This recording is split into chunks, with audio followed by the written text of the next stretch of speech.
In the story of human history, there are inventions we celebrate. Fire, language, the wheel, metal tools. But what if the most revolutionary human act wasn't invention? What if the real breakthrough came not from the hands, but from the heart? Long before skyscrapers or cities or nations, before gods or law or even the word civilization, someone reached out and chose not to leave someone behind. We imagine the past as ruthless, harsh, primitive, a world where strength was everything and weakness meant death. But now archaeology is forcing us to rethink that story. Because the bones we're digging up, they don't just tell us how humans survived, they tell us how we lived together. They tell us that the oldest human instinct might have been to care. In popular culture, the image of prehistoric life is brutal. It's a cold world of violence, scarcity, and desperation. The strong lead. The weak are dragged or left behind. This survivalist narrative isn't just in Hollywood. It's been baked into how science used to tell our story. Survival of the fittest wasn't just a biological observation. It became a philosophy, a way to explain away selfishness, a way to say, this is how it's always been. But what if that framing missed something important? What if prehistoric humans were more complex, not just physically, but emotionally? What if our ancestors weren't just hunters and scavengers, but caretakers? Because in the archaeological record, there are outliers. People who didn't just survive short illnesses, but who lived for years, sometimes decades, with injuries and disabilities that made independence impossible. And yet, they were never left behind. Deep in the Zagros Mountains of modern-day Iraq lies Shanidar Cave, one of the most important prehistoric sites ever discovered. Originally discovered by Ralph Selecki in 1957 and again in 2018 by another, archaeologists uncovered a series of Neanderthal skeletons. One of them was labeled Shanidar I. He lived over 45,000 years ago. And his skeleton tells an astonishing story. His right arm was so badly damaged it had withered. It may have been amputated just below the elbow. His leg was severely injured, leading to a permanent limp. One eye socket was crushed. He was likely blind on that side. His ear canal was malformed. He was probably deaf. In short, Shanidar I was profoundly disabled. He couldn't hunt. He couldn't walk long distances. He couldn't defend himself. And yet, he lived into his mid-40s. That's elderly for a Neanderthal. And for someone in that condition to survive? That means someone, or someones, had to help. Neanderthal groups were nomadic. They moved constantly, following herds, tracking seasons. There were no villages, no hospitals, no carts. So every time the group moved, someone had to help Shanidar I. He likely couldn't carry supplies. He couldn't contribute to a hunt. He may not even have been able to walk without assistance. And yet, they didn't abandon him. They adjusted their pace. They shared food. They brought him along. Why? Not because he was useful, but because he was their own. That's not survival of the fittest. That's survival of the kindest. In southwestern France, another skeleton was discovered in 1908 by Amédée Buissonnier, Jean Buissonnier, and L. Bardon. This one belonged to a male Neanderthal from La Chapelle-aux-Saints. And like Shanidar I, his body told a painful story. He was old. He suffered from advanced arthritis. He had joint degeneration, spinal deformities, and no teeth. Yet analysis of his jaw showed that he had survived for months, maybe years, after his last tooth fell out. Meaning, someone chewed food for him, mashed it, fed him, wiped his face, helped him move. Again, he couldn't provide, he couldn't protect, but he was protected. And when he died, he too was buried with deliberate care, placed in a shallow pit, covered in earth, honored. Some scientists once believed this kind of behavior was unique to Neanderthals. Perhaps they had some primitive version of empathy that set them apart.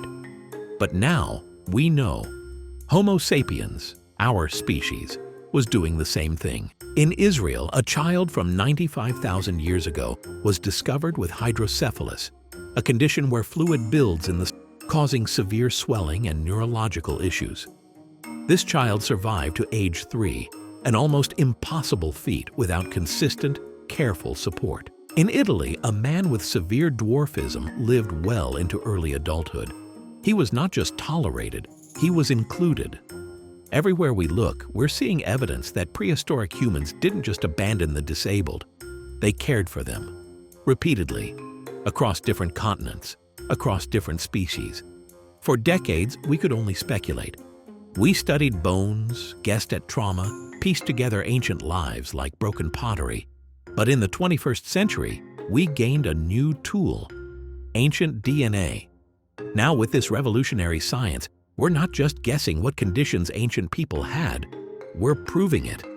In 2024, researchers from the University of Adelaide and the Max Planck Institute launched the largest ever study of ancient genomes. They screened nearly 10,000 individuals from prehistoric Europe, and what they found was remarkable. They identified 6 children with Down syndrome and 1 with Edwards syndrome, a rare and typically fatal condition involving an extra chromosome 18. The remains spanned thousands of years and dozens of cultures. Some of these children lived only a few months. Others made it past their first birthdays. But they all had one thing in common. They were buried with care. The oldest confirmed case came from Ireland. A old boy who lived around 3,500 BCE, over 5,500 years ago. He was found in a Neolithic passage tomb, the kind typically reserved for high-status individuals. His DNA revealed trisomy 21, Down syndrome. His skull showed the characteristic cranial shape. His body was small, his bones fragile. And yet, he was placed among the dead in a sacred space, with intention, with meaning, not hidden, not discarded, honored. On the Greek island of Aegina, dating to around 1300 BCE, another story was found, this one even more haunting. A young girl, no more than 16 months old, was buried with a necklace made of 93 handcrafted glass paste, carnelian, faience, imported from distant lands. She had Down syndrome. She would have been small, slow to develop. She may have never walked, may have never spoken. And yet, she was adorned. Her family didn't hide her away. They dressed her with beauty and buried her with the care of a princess. Each bead strung not just through thread, but through grief, through love. That necklace is one of the most striking pieces of evidence ever found for prehistoric inclusion. It wasn't just a burial, it was a message. She mattered. In Iron Age Spain, another mystery emerged. Archaeologists began noticing something unusual. In the region of Navarra, infants with chromosomal conditions were found, but not in cemeteries. They were buried inside homes, beneath floorboards, beside hearths. At this time, around 2,800 to 2,500 years ago, cremation was the dominant funeral practice. Most people were burned, but these infants were spared the fire. They were placed in special locations, some with bronze rings, others with Mediterranean seashells transported from far away. Why? Were they seen as spiritually significant? Were they believed to carry special meaning? Or was it simply the parents' last act of devotion? We don't know. But these burials weren't random. They were intentional. They were gentle.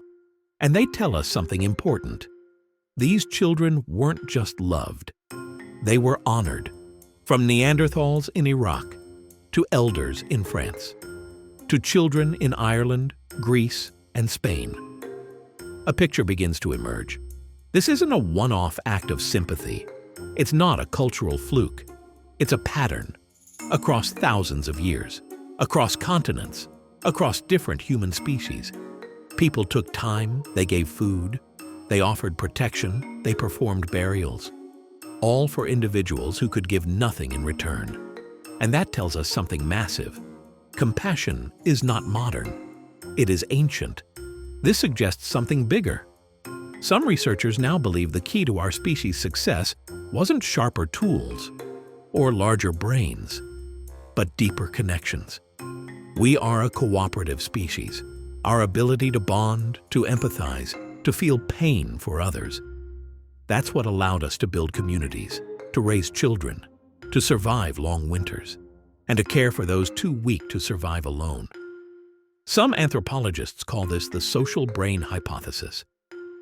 The idea that our brains evolved not just to hunt or remember, but to connect. As always, more questions remain. Why are so many examples of Down syndrome found in Iron Age Spain? Is it preservation bias, cultural emphasis, or simply where we've looked hardest? Why do most DNA-confirmed cases die in infancy? Could there be adults with Down syndrome in the record, unrecognized?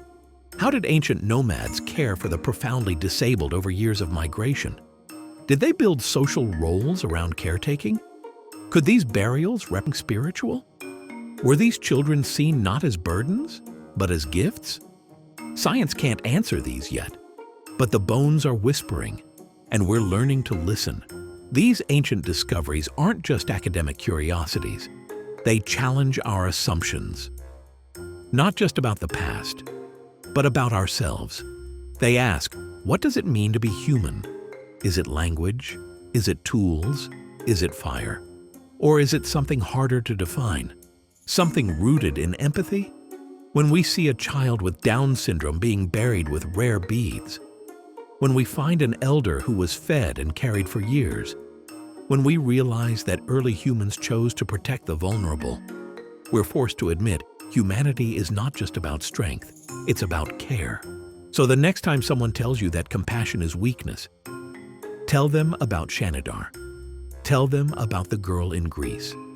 Tell them of an Irish infant buried in a sacred tomb. Tell them about the homes in Spain. Before fire, before wheels, before gods or kings, there were people who stayed, people who waited, people who carried, people who cared. We think we're modern because we have technology, but the truth is, the most human thing about us was always there, from the beginning, and that thing was kindness.